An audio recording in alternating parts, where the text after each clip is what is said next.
Şahnaz xanım, sizin Ruslan bəylə bu sənət yolunda tanışlığınız necə başlayıb? Bizə maraqlıdır doğrusu.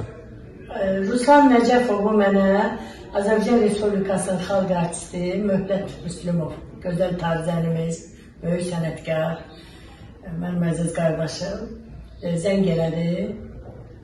Dedi, Şahnaz xanım, Bərdədə bir ifaçı var, cavan oğlandır. Sizin sinifdə oxumaq istəyir. Regional Musiqi Kollecində, xanəndə sinifində. Siz onu sinifinizə götürərsinizmi də? Yəni, mən istəyirəm ki, siz onu öz sinifinizə götürəsiniz. Çünki bu Ruslan Nəcəfov, bu oğlan sizin sinifdə məstər salmaq istəyir.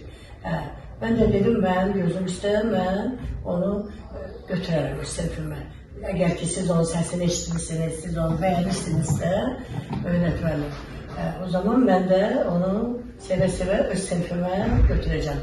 İmtahan versin, qəbul olsun, Allah qoysa belə. Yəni, belə tanışlıq oldu. Sonra